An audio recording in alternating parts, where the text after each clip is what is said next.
Most small business owners feel whether things are crazy or calm, but if I ask, is your continuous improvement system actually making the business better? A lot of people can't show it with numbers. They've mapped processes, run a few experiments, maybe set up some dashboards, but they still don't have a simple scorecard that tells them, are we getting faster? Are we getting more profitable? Are customers actually happier? Is the team less burned out? In this video, I'm going to show you a simple way to think about improvement maturity, the core KPIs small businesses should track, how to build a tiny KPI dashboard, and the big mistakes to avoid so you don't drown in data. By the end, you'll know exactly what to measure and how to keep it simple. Before KPIs, what are we trying to improve? Before we talk metrics, we need to answer one question. Improve what exactly? Continuous improvement always rolls up to a few big outcomes. Profit and cash, customer value and loyalty, flow and reliability of work, team capacity and sanity. If your KPIs don't connect to those, they'll become noise. So step one is to pick 3 to 5 business objectives for the next 12 months. For example, increase profit margin by 5 points. Cut lead time from order to delivery in half, reduce rework and errors by 50%, improve client retention, reduce late night firefighting. Once you have those, KPIs are just the numbers that tell you if those objectives are happening. A simple CI maturity ladder. I like to think of small businesses on a simple CI maturity ladder. Level 1, ad hoc. Problems get fixed when they're painful. No consistent metrics. Everything is reactive. Level 2, basic KPIs. You track a handful of numbers: revenue, maybe some basic operational stats, but they're not tightly linked to experiments. Level 3, CI-linked KPIs. You track a small set of process and outcome metrics, and you can point to specific experiments that move them. Level 4, embedded. Every key process has an owner, a small KPI set, and regular improvement cycles tied to those numbers. Your goal with this video is not to jump to level 4 overnight. It's to move from level 1 or 2 to level 3. We run experiments and we can see their impact in a few clear KPIs. The 10 core KPIs for small business CI. Let's walk through a simple set of KPIs you can use. You do not need all of these. Think of them as a menu. Category 1, financial health. 1, revenue growth rate. What it is, change in revenue over a period, monthly, quarterly, yearly. Why it matters, shows whether your improvements are helping you sell and deliver more or freeing capacity you actually use. Example, grow revenue 15% year over year while maintaining or improving margin. 2, gross profit margin. What it is, revenue minus direct costs divided by revenue. Why it matters. CI should reduce waste, rework, and inefficiency, which should show up in margins.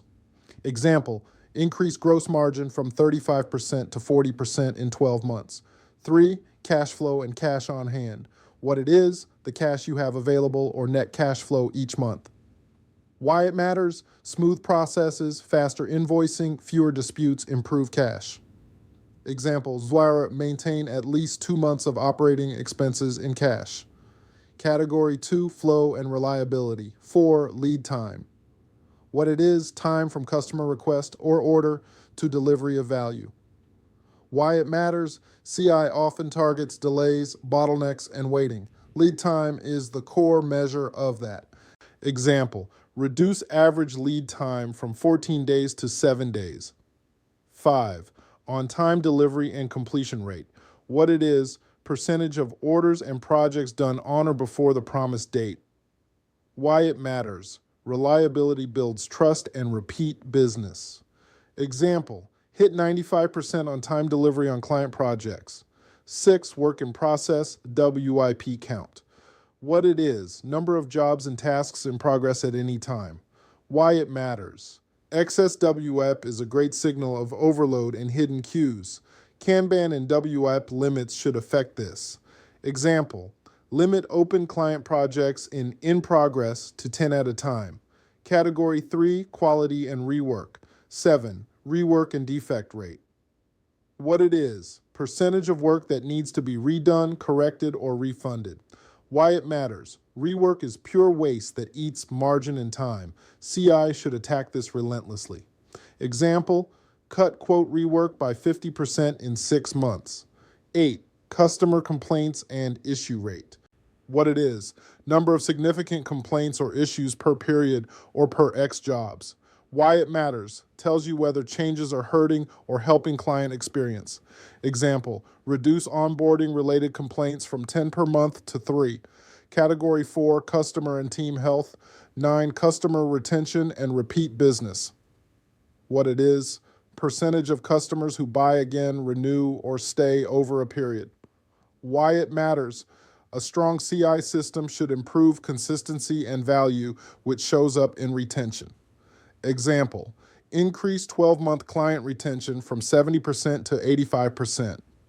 10, team engagement and turnover proxy. What it is, you might not have formal surveys, but you can track voluntary turnover or a simple 1-5 pulse rating. Why it matters, CI done badly burns people out. CI done well makes their jobs easier and more satisfying. Example, keep voluntary turnover below X% and maintain an average team pulse score of 4 or more. You might choose 2 to 3 financial KPIs, 2 to 3 flow quality KPIs, and 1 to 2 customer and team KPIs. That's it. You don't need 30 metrics. You need a small, honest scorecard. How to build a tiny KPI dashboard. Let's keep the dashboard approach super simple. You can build this in a spreadsheet, your existing project tool, or whatever you already use to track numbers. Step 1, select your 6 to 8 KPIs. Pick 1 to 2 per objective. Make sure at least some are process-focused, like lead time rework and not just high-level financials. Step 2, define each KPI clearly. For each one, write name, average lead time from order to delivery. Formula, delivery date minus order date, averaged per month.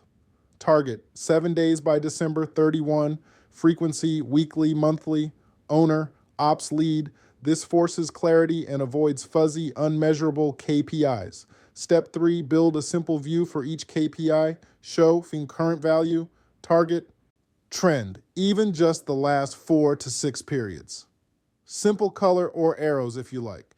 Your weekly or bi-weekly improvement huddle should start by looking at this. What's green? What's red? Which metric are we going to improve next? Which experiment did we run and what did it do to these numbers? Common KPI and CI pitfalls. Let's talk about the stuff that derails small businesses. Pitfall 1, tracking too many metrics. You don't need to measure everything that moves. If your dashboard looks like the cockpit of a 747, nobody will use it. Aim for 6 to 8 KPIs for the whole business, then maybe 2 to 4 additional process-specific KPIs for your most critical processes. Pitfall 2, vanity metrics. Be careful with numbers that look nice but don't drive decisions. Social followers, email list size, website visits, those can be useful, but only if they connect to revenue, margin, or retention. Ask, if this number changed, would we actually do something different? If the answer is no, it's not a key performance indicator. Pitfall 3, activity instead of outcome. Counting number of meetings, number of ideas logged, number of experiments run can be helpful, but they're activity metrics, not outcomes. Link activity to results. We ran 4 PDCA cycles on onboarding, and lead time went from 10 days to 6. If activity doesn't move a result, you probably need different experiments. Pitfall 4, no baseline, no target, no time frame. I want to improve customer satisfaction is not a KPI. Increase our Google review rating from 4.1 to 4.5 by year end is. Always specify from X to Y by when and how you'll measure it. Pitfall, 5 KPIs with no owner and no meeting, a KPI without an owner, and a regular meeting where people look at it is just a number on a slide. Assign each KPI to a person or role and make sure it's reviewed at a specific cadence. Putting it all together, KPIs plus CI system.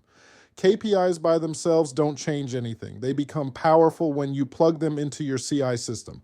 The loop looks like this. 1, set objectives. What do we want to improve? 2, choose KPIs. How will we know if it's working? 3, run experiments, PDCA cycles on specific processes. 4, review the KPIs. Did lead time, rework, margin, complaints, move? 5, standardize and repeat. Lock in what works, then pick the next target. Over time, you should be able to tell a simple story. We changed X in process Y and KPI Z moved by this much. That's when you know continuous improvement has teeth. Call to action. Here's what I want you to do this week. 1, write down your top 3 to 5 objectives for the next 12 months. 2, pick 6 to 8 KPIs from the categories we talked about that best reflect those objectives. 3, define each KPI in one sentence with a formula, target, and time frame. 4, build a simple one-page dashboard spreadsheet, whiteboard, whatever you'll actually look at. 5, in your next team huddle, pick one KPI to focus on and design a small experiment to move it. Continuous improvement is not about having the fanciest metrics. It's about having a few honest numbers, looking at them regularly, and using them to guide better experiments. If you want more help choosing KPIs or building a simple dashboard for your business, hit like, subscribe, and drop a comment that says KPIs plus what type of business you run. I'll keep making videos to help you build a business that gets better on purpose, not just by accident.